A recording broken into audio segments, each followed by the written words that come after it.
Dalam nama Bapa dan Putra dan Roh Kudus. Amin. Halo saudara-saudaraku yang terkasih dalam Tuhan kita Yesus Kristus.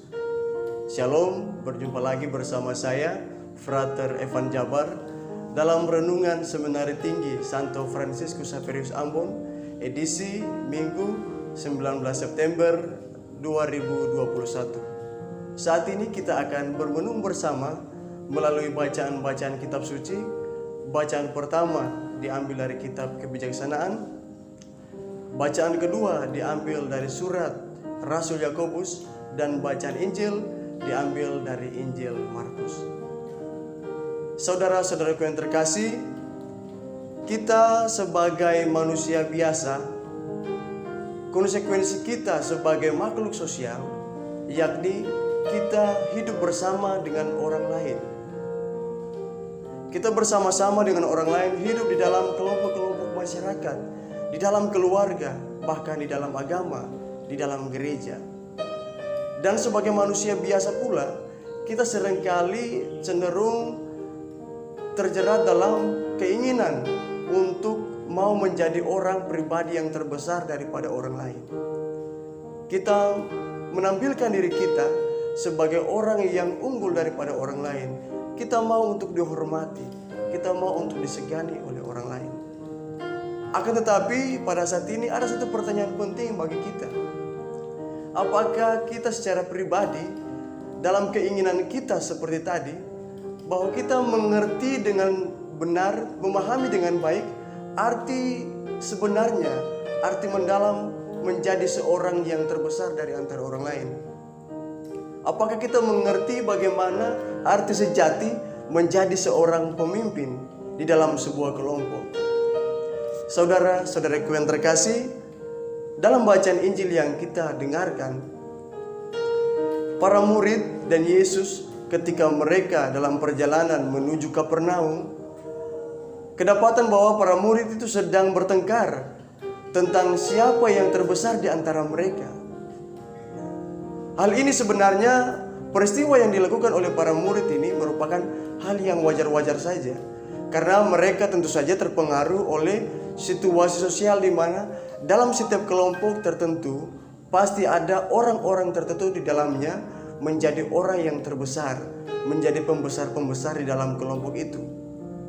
Menjadi orang yang memiliki jabatan, orang yang memiliki kedudukan di dalam kelompok-kelompok itu. Sehingga apa yang dilakukan oleh para murid itu sebenarnya wajar-wajar saja. Akan tetapi pemahaman para murid, pemahaman para rasul tentang orang yang besar sebagai pemimpin di dalam satu kelompok itu belum sampai pada kebenaran yang sejati, belum sampai pada kebenaran yang mendalam. Oleh karena itu, menanggapi itu, Yesus sama sekali tidak memarahi mereka. Akan tetapi Yesus mau memberikan sebuah pemahaman yang mendasar, sebuah pemahaman yang mendalam tentang apa dan siapa itu orang yang terbesar di antara orang-orang lain. Para murid sendiri memahami bahwa orang yang terbesar berarti orang yang dianggap seperti bos atau orang yang dianggap sebagai tuan besar di dalam kelompok. Maka dari itu mereka bertengkar. Karena jabatan kedudukan seperti itu mereka perebutkan di dalam kelompok mereka. Akan tetapi Yesus mau mengajak kita, mau menegaskan kembali bahwa pemahaman seperti itu sebenarnya salah. Yesus mengatakan bahwa orang yang mau terdahulu menjadi terdahulu dari orang lain, dia harus menjadi yang terakhir dari semua orang, bahkan menjadi pelayan untuk semua orang. Maksudnya bahwa untuk menjadi orang yang terbesar, kita harus pertama-tama melayani semua orang. Kita harus merendahkan diri, harus melayani dengan setulus hati. Itulah yang Yesus ajarkan kepada kita, bahwa menjadi orang yang terbesar di dalam sebuah komunitas, di dalam sebuah kelompok, bukan berarti harus menjadi seorang yang dianggap bos, seorang yang harus dipuji, seorang yang harus disegani, seorang yang harus dihormati. Kita belajar dari Yesus. Yesus kita anggap sebagai orang yang terbesar sosok yang paling besar di dalam gereja Katolik, di dalam dunia sebagai penyelamat. Akan tetapi Yesus tidak pernah mencari kedudukan, tidak pernah mencari jabatan, tidak pernah mencari kehormatan.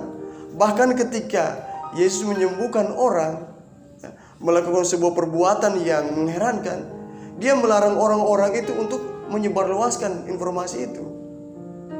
Artinya dia tidak mau untuk terkenal, dia tidak mau untuk dihormati. Yesus hanya mau untuk melayani dengan sepenuh hati, bahkan sampai wafat di kayu salib. Oleh karena itu, melalui perkataan-perkataan Yesus dalam bacaan Injil ini, bahwa kita diajar untuk bagaimana melihat arti sebenarnya dari seorang yang mau dianggap sebagai terbesar dari orang lain, sebagai seorang pemimpin sejati. Saudara-saudariku yang terkasih, sebagai orang yang terbesar juga ada hal-hal yang perlu kita lakukan, ada hal-hal juga yang perlu kita hindari. Misalnya, hal-hal yang perlu kita hindari, kita harus berani untuk menghindar dari iri hati dan mau untuk mengurus kepentingan diri pribadi. Karena melalui iri hati, pertengkaran, perceraian, pertengkaran dan percekcokan pasti akan ada di mana-mana. Sebagai seorang pemimpin yang baik, kita tidak hanya mau mengurus urusan pribadi kita, tetapi mau mengutamakan kepentingan bersama. Dan sebagai seorang pemimpin juga, untuk melakukan hal-hal yang baik, kita perlu untuk rendah hati, kita perlu untuk menjadi pendamai, kita perlu untuk menjadi orang yang membawa sukacita untuk siapa saja. Dan juga seperti yang ditegaskan dalam bacaan pertama, kita mesti ingat bahwa sebagai manusia, apalagi sebagai seorang pemimpin, godaan, cobaan, godaan untuk mendapatkan hal yang enak, godaan untuk mendapat